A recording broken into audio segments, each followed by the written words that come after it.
pessoal, tudo bem? Meu nome é Renan e nessa videoaula eu vou falar sobre o modelo OSI. Vou falar também sobre a história do modelo OSI, as 7 camadas, o padrão rede Ethernet, domínio de broadcast e colisão, os conceitos sobre alpha duplex e full duplex e o modelo de 3 camadas da Cisco. Quando as primeiras redes de dados surgiram, computadores de um mesmo fabricante conseguiam se comunicar, porém que se fosse de um fabricante diferente, não havia essa comunicação. Um exemplo clássico seria o seguinte: vamos supor que uma empresa optasse por equipamentos IBM e precisasse se comunicar com a empresa que utilizasse equipamentos Dell. Então essa comunicação ela não acontecia e isso gerava reclamações entre os usuários. No início da década de 80, a ISO, junto com representantes de vários fabricantes, resolveram trabalhar para acabar com esse problema. E em 1984, aí surgiram já os primeiros resultados, que foi o modelo de referência OSI. Então, fizeram essa padronização e dividiram em 7 camadas. Logo a seguir, eu vou falar sobre essas 7 camadas. Eu tenho aqui as camadas. Eu vou começar pela camada 7, que é a camada de aplicação.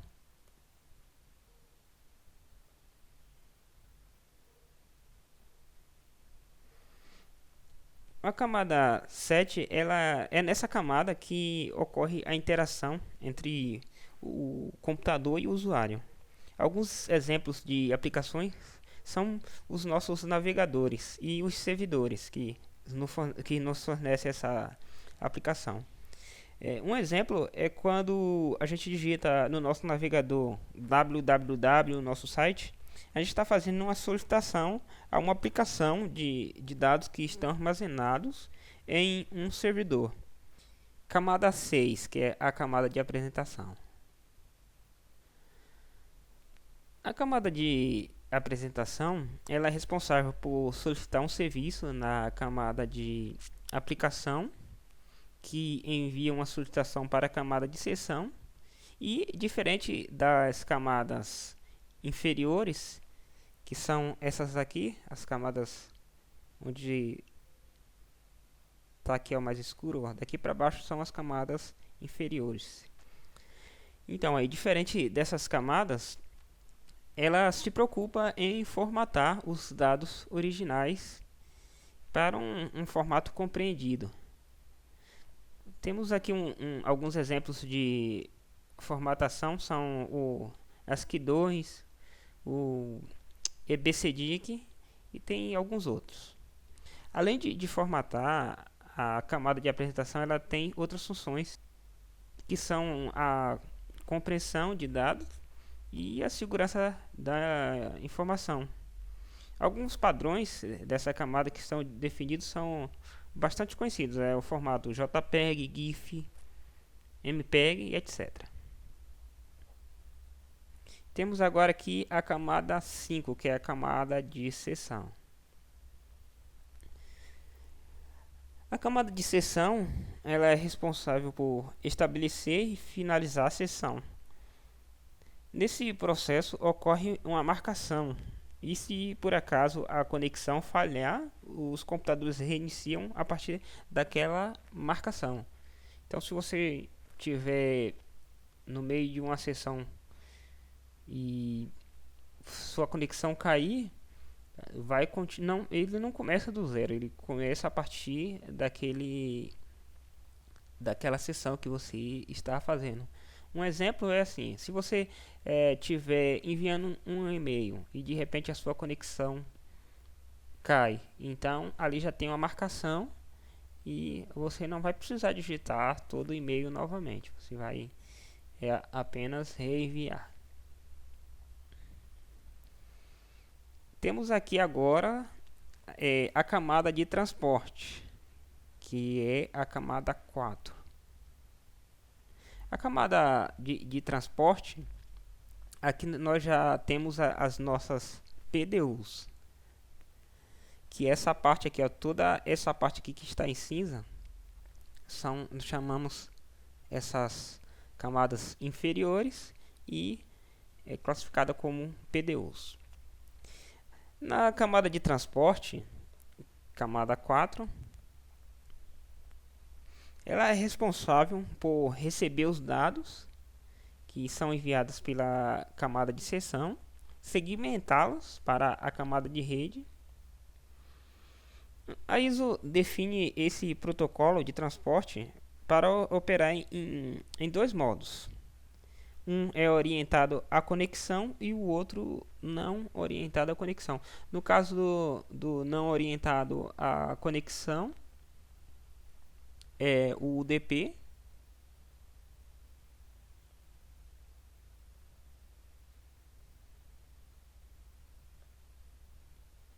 E o outro é o TCP. O TCP ele é orientado à conexão. Na camada de transporte, as PDUs nós chamamos de segmento. E tem agora aqui a camada 3, a camada de rede.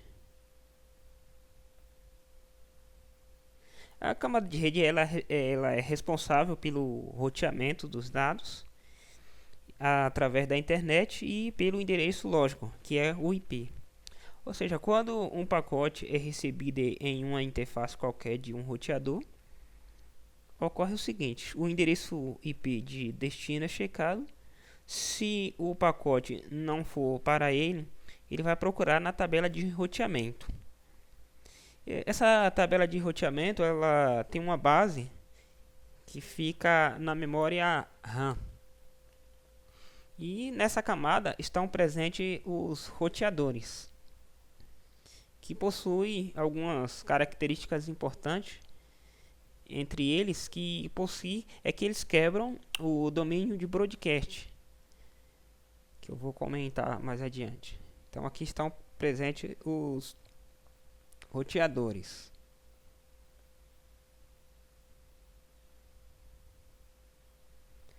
Chamamos as PDUs na camada 3, a camada de rede, de pacotes ou datagrama. Temos aqui agora a camada 2, é a camada de enlace.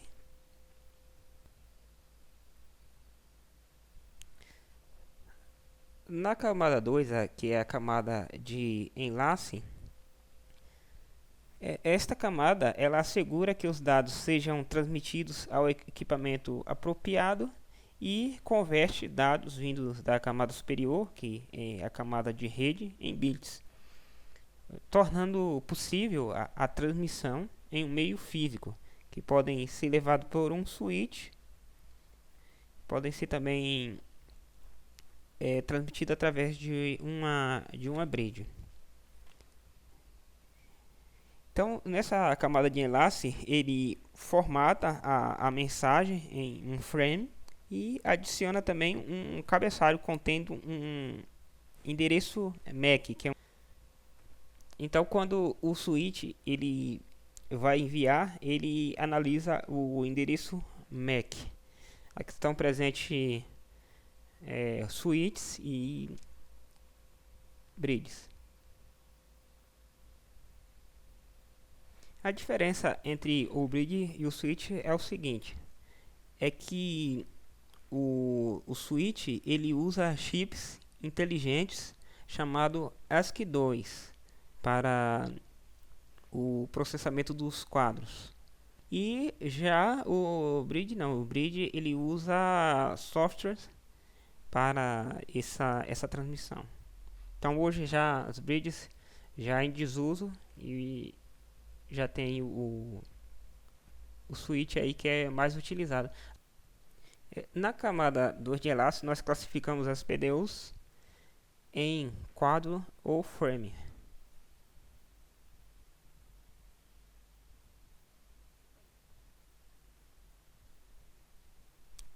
Na camada física é onde determinamos os meios de comunicação, exemplo, cabos, conectores, pinos e etc. Nessa camada definimos também as conexões DCE e DTE. Os DCE é o lado dos provedores de serviço e os DTE costumam ser dispositivos que se conectam aos DCE. Os roteadores podem ser tanto DCE quanto DTE. E temos aqui também os hubs e os repetidores que são definidos nessa camada, porque a função do hub é só receber o sinal e amplificar. Definimos na camada, chamamos as PDUs na camada física de bits.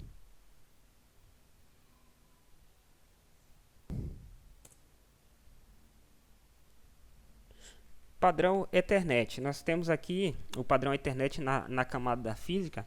Eu vou mostrar para vocês alguns equipamentos que compõem essa parte. Como eu comentei que na camada física que compõe em hub, cabos. Então vou falar aqui sobre alguns deles para vocês. Então eu tenho aqui o cabo UTP, aquele famoso RJ45 que a gente conecta aí nossos computadores a um modem, por exemplo. Aqui eu tenho o repetidor, que é o hub. Aqui eu tenho o keystone, que é aquela tomada que a gente tem na parede.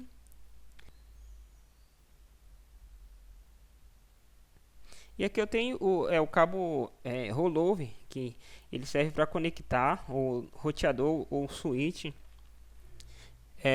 para fazer a configuração, porque o roteador e o switch ele não tem uma tela ou um teclado que possa ser feito essa configuração. Aqui eu tenho um adaptador, porque tem equipamentos hoje que não tem essa porta serial, porque aqui conecta essa parte aqui no console do roteador switch, e aqui vai até a porta serial do micro. Aqui eu tenho a forma como é crimpado, a ponta do cabo UTP. E aqui eu tenho os padrões dos cabos. Eu vou falar só sobre alguns deles, os mais utilizados. É o 100 base TX, que vai até 100 metros, é o cabo Cat5 e Cat6, que todo mundo conhece aí. Tem também aqui a fibra ótica, que é 260 metros, que é a distância dela. No caso aqui é a multimodo. A multimodo ela é até mais barato, porque só vai até 260 metros. Já tenho aqui a monomodo, que vai até 10 km, então essa fibra é bem cara. Aqui eu também tenho os padrões dos cabos, o T568B e tem o T568A. Hoje a ISO já mudou essa padronização, e o que está sendo utilizado é esse aqui, que é o T568B. É óbvio que você vai encontrar aí empresas que ainda utilizam o padrão A, e vai funcionar normalmente. Nenhum dos dois padrões estão errados. Você pode utilizar tanto o A quanto o B, mas hoje a padronização é o B. Então aqui eu tenho a ligação de equipamentos. Como a gente falou em camadas, então o roteador ele é um equipamento de camada 3. O switch é um equipamento de camada 2. Eu tenho aqui um servidor. O servidor também é um equipamento de camada 3. E temos aqui os computadores, que são equipamentos de camada 3 também. E um switch, que é equipamento de camada 2. O que acontece?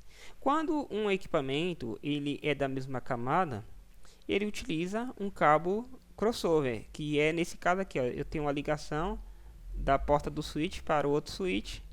Então eu tenho que ligar com o cabo crossover para que haja comunicação. Então aqui agora, já nesse caso aqui, ocorre que eu utilizo um cabo comum, cabo UTP, porque são equipamentos de camadas diferentes. Então, memorize isso.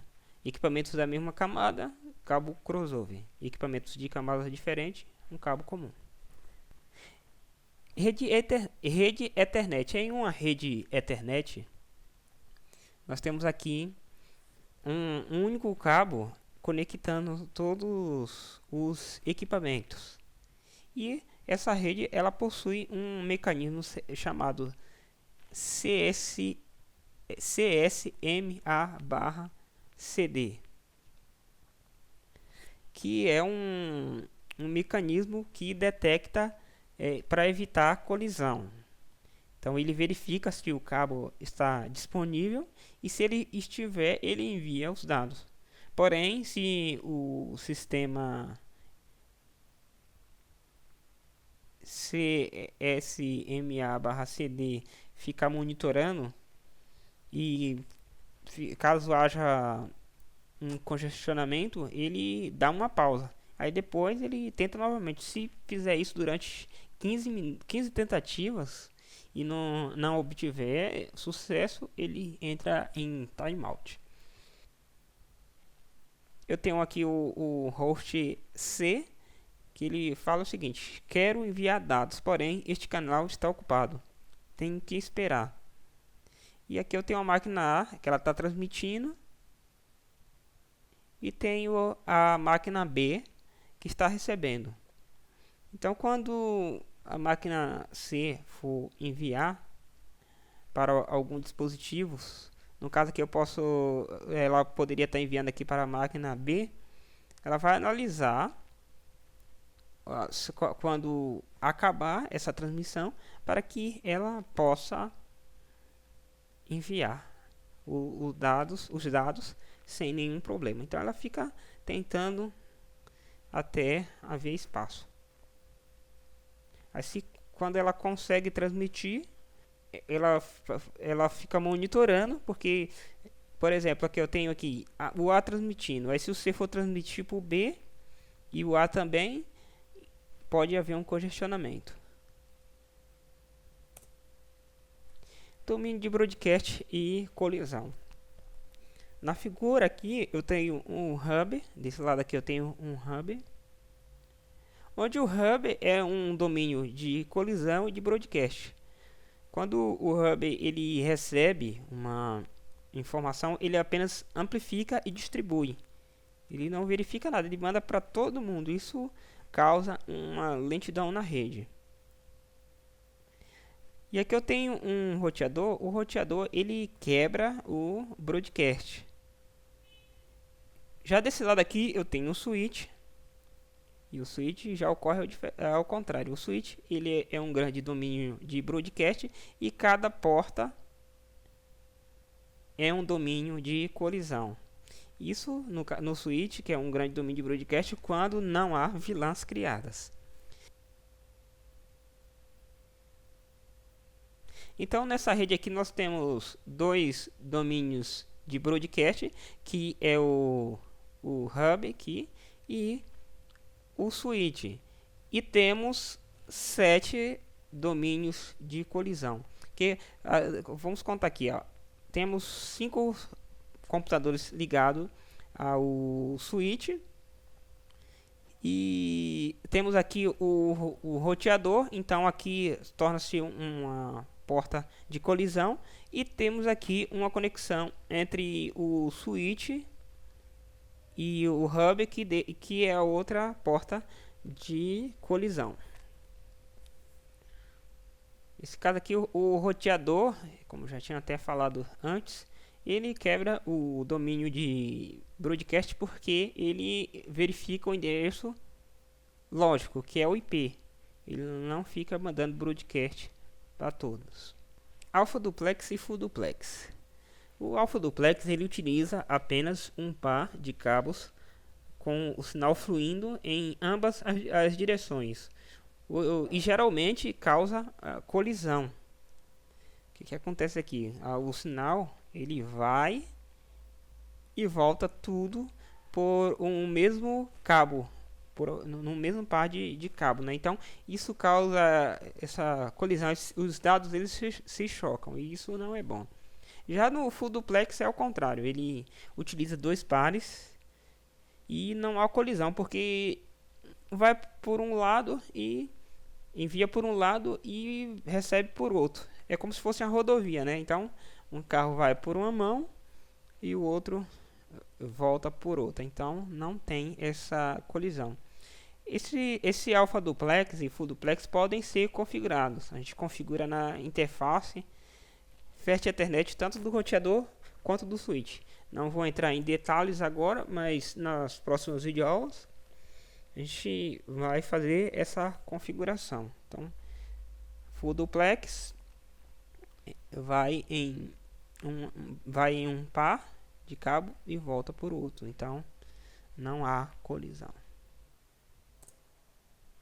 Modelo de 3 camadas.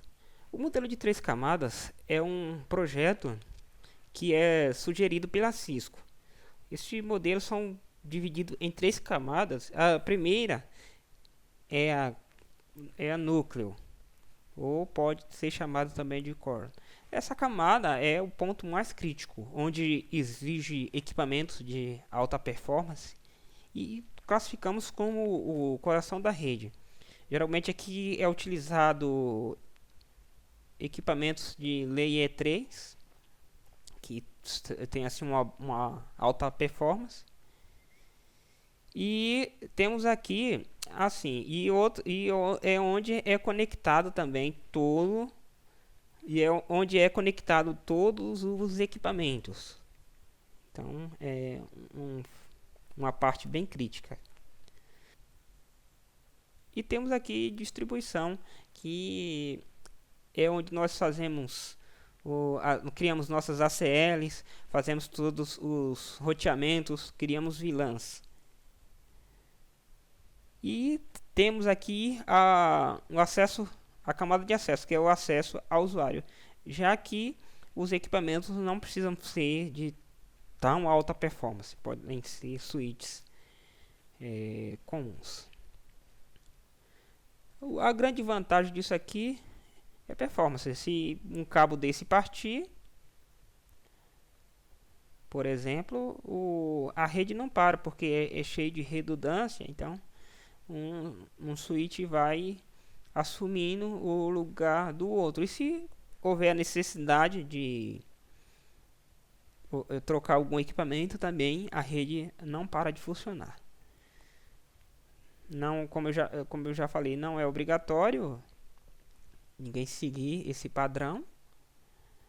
Geralmente as pessoas não seguem esse padrão porque a rede fica cara, mas fica aí o padrão que a Cisco impõe para vocês tomarem como exemplo.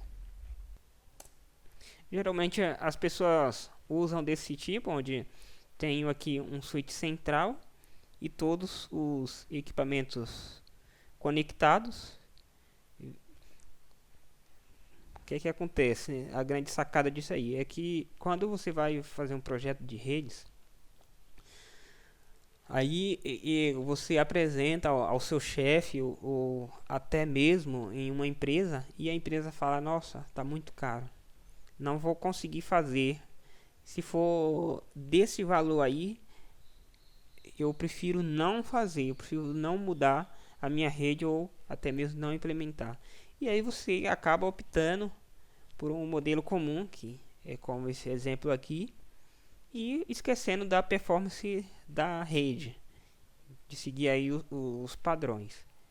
Isso aí é uma questão de bom senso para cada um.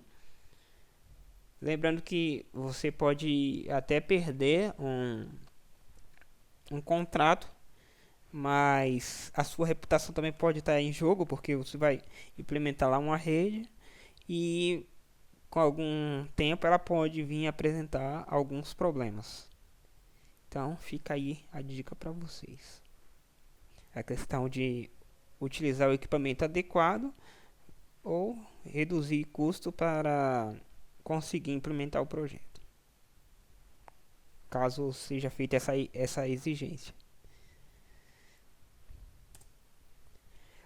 por hoje é só. Eu espero que vocês tenham gostado. Qualquer coisa podem comentar aí abaixo no vídeo. E até mais.